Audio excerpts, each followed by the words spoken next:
अस्सलामुअलैकुम। थोड़ा पढ़ लो में खुश आमदीद। NG 506 का लेसन नंबर 37 स्टार्ट करने जा रहे हैं हम। Models, methods and curriculum for teaching world Englishes. Topic number 217 historical context of English language teaching. अब जी आ जाएँ, ये सब स्प्रेड ऑफ इंग्लिश कैसे हुआ हमें पता है कैसे हुआ। ELT methodology and colonialism.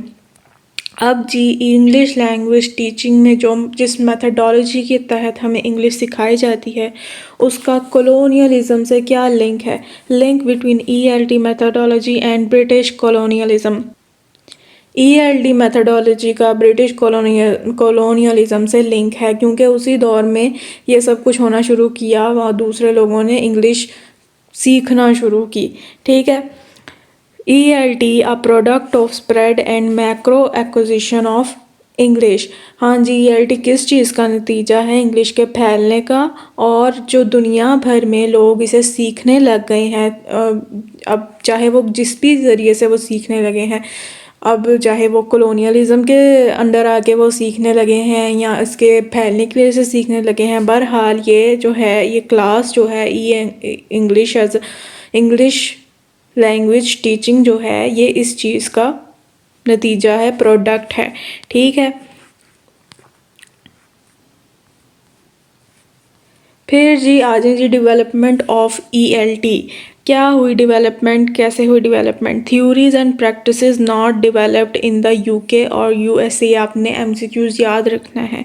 इसकी जो थ्योरीज हैं इसमें ELT में, और जो इसकी प्रैक्टिसेस हैं वो UK और USA में डेवलप नहीं हुई क्योंकि वहाँ पे वो लोग ही नहीं थे, वहाँ पे सेकेंड लैंग्वेज यूज़र ही नहीं थे उसके, तो वहाँ पे इंग्लिश लैंग्वेज टीचिंग का क्या काम? ये तो दूसरे ममालिक में हुई ना, कि जिन्होंने वहाँ पे वो जो लैंग्वेज सीखनी थी, जिन्होंने colonies were the central testing ground for the development of ELT।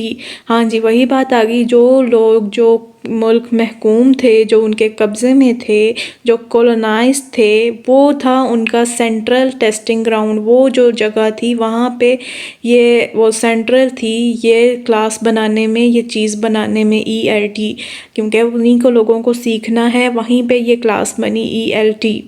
ठीक है। Topic number 218 historical context of English language teaching. हाँ जी, अब जी आ जाए ELT डेवलपमेंट ड्यूरिंग कॉलोनियलिज्म। जब ये कब्ज़ा था तब उसके दौरान क्या इसकी डेवलपमेंट हुई? तो जी उनका कहना है कि उस दौरान अंग्रेज़ों के ही हाथ में था कि उन्होंने कितनी इंग्लिश लोगों तक पहुंचानी है, कितनी ज़्यादा एक्सेस देनी है आम आवाम को इंग्लिश तक। हम सब ने पढ़ा है कि क्या क्या उन्होंने एजुकेशन में किया, किसको रसाई हासिल थी, किसको रसाई इंग्लिश तक हासिल नहीं थी। ठीक है। तो उन्होंने कहा ELT methodology was subservient to imperial purposes. ठीक है। उनके अपने जो स्ट्रैटेजीज़ थी उन्होंने उनके मुताबिक उसको रखा कि अच्छा इसको एक्सेस देनी है इंग्लिश तक, इसको एक्सेस नहीं देनी।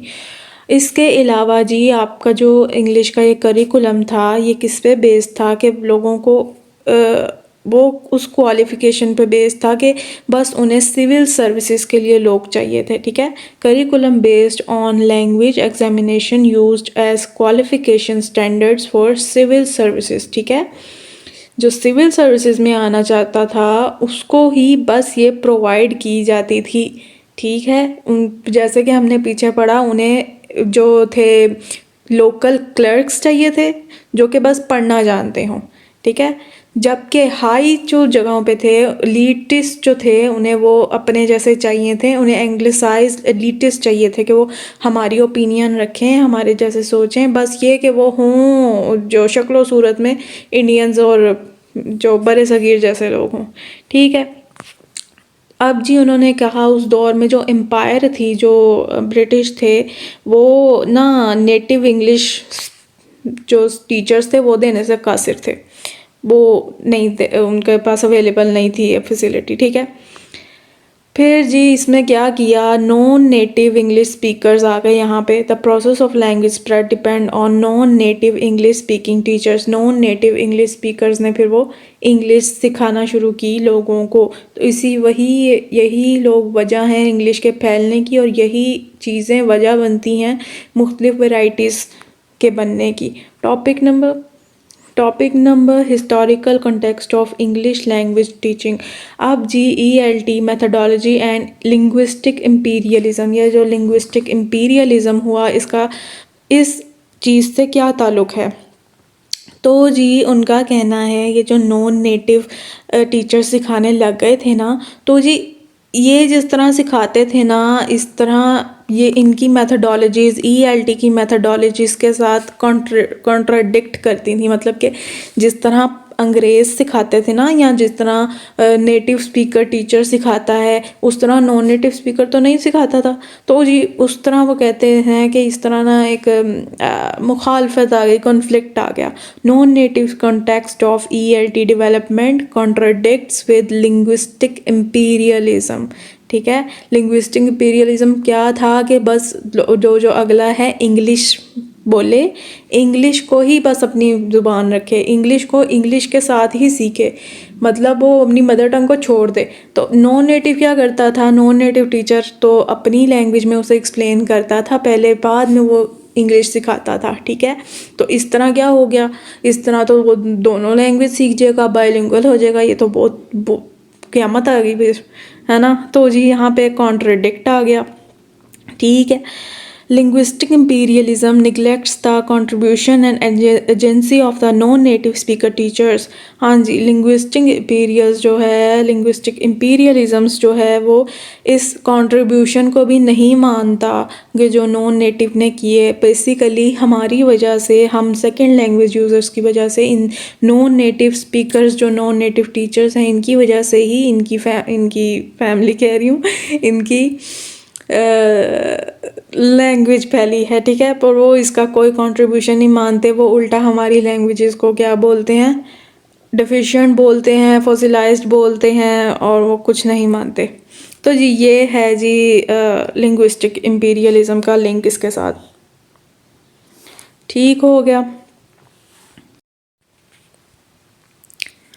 Topic number 220 centrality of inner circle in English language teaching.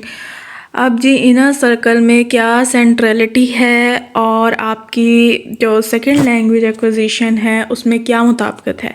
मतलब उनका कहना है कि आपकी इनर सर्कल वाले जो अजम्पशंस रखते हैं, जो उनके मौक़िफ़ हैं सिखाने में, इंग्लिश सिखाने में, उसके आपके सेकेंड लैंग्वेज एक्विजिशन के अजम्पशन से बहुत मिलते जुलते हैं। ठीक है, वो क्या है कि आपका सेकेंड लैंग्वेज एक्विजिशन भी यही कहता है कि हमें नेटिव स्पीकर जैसे ही बोलना है, हमारा गोल यही है कि हम उसकी तरह प्रोफिशिएंट हों। और इनर सर्कल वाले जो लिंग्विस्टिक इम्पीरियलिज्म होता है, जो ये सब कुछ अंग्रेज़ों ने किया, जो भी ये पॉलिटिक्स हैं, उनका भी यही मकसद था कि जी आप इनर सर्कल की तरह बोलें, उन्हीं की तरह समझें। और वो अभी भी यही करते हैं, वो अपनी ही उन्होंने लैंग्वेज को ऊपर रखा है, आपकी लोकल लैंग्वेज को वो किसी खाते में नहीं लाते। तो ये जो आपका इनर सर्कल सेंट्रलिटी है, ये बिल्कुल आपके सेकेंड लैंग्वेज एक्विजिशन के सेंट्रलिटी जैसी है। ठीक है, उसकी भी सेंट्रलिटी यही है। ठीक है, तो और इसके अलावा और आपका क्या सेकंड लैंग्वेज का है कि जी हमें और आप इस चीज़ को भी देखते हैं कि हमें इंग्लिश टीचर ही सिखाए, जो नेटिव इंग्लिश स्पीकर है वो ही सिखाए, और आप दूसरे को खाते में नहीं लेते। आप समझते हैं जैसे वो अनप्रोफिशिएंट है, जैसे कि इनर सर्कल वाले समझते हैं। तो ये जो आपके मिलते जुलते ख्यालात हैं, बस इसमें यही बताया गया है। Topic number 221 world Englishes and ELT method. अब जी तीन चीज़ें उन्होंने बताई हैं, अप्रोचेस, मेथड्स एंड टेक्निक्स। ठीक है, अप्रोचेस क्या होती हैं, बेसिकली पहले MCQs भी देख लें। अप्रोचेस होती हैं द ब्रॉडेस्ट लेवल, इसे ब्रॉडेस्ट लेवल कहा जाता है। Theoretical view of what language is and how it can be learned. ये होता है एक नज़रिया, एक थियोरेटिकल, एक थ्योरी। ठीक है, इसको मैं आपको डिटेल में समझाऊंगी, पहले MCQs की तरफ देख लें। मेथड्स क्या होते हैं, consistent with approaches. Plans for linking theory with practice. Choices about scales, contents and sequences. Techniques क्या होती हैं? Most concrete level. Comprise the activities used to implement methods. अब जी एग्जाम्पल, फॉर एग्जाम्पल अप्रोच क्या होगी? आपने कहा मैंने इस बंदे को इंग्लिश सिखानी है, ठीक है। आप अप्रोच दें, अप्रोच ये करेंगे, अप्रोच ये उस अप्रोच के थ्रू सिखाएंगे कि जैसे आपने सोच लिया कि मैं इसको राइटिंग के थ्रू सिखाऊंगा, लिख के सिखाऊंगा, ठीक है। हाँ, मैं इसे राइटिंग के थ्रू इंग्लिश सिखाऊंगा, तो ये आपकी अप्रोच हो गई। ये आपने एक नज़रिया, एक थ्योरी दे दी, ठीक है, कि मैं इसे लिख के सिखाऊंगी। मेथड की तरफ आ जाए। अब आपके वो जो अप्रोच आप जो आप डालेंगे उसका आप आगे से मेथड क्या होगा, किस मेथड के थ्रू आप सिखाएंगे लैंग्वेज। मेथड में आप ये कर लेंगे कि आप कहेंगे मैं इसे उर्दू इंग्लिश ट्रांसलेशन के थ्रू सिखाऊंगा लैंग्वेज। ये मेथड आ गया, ठीक है।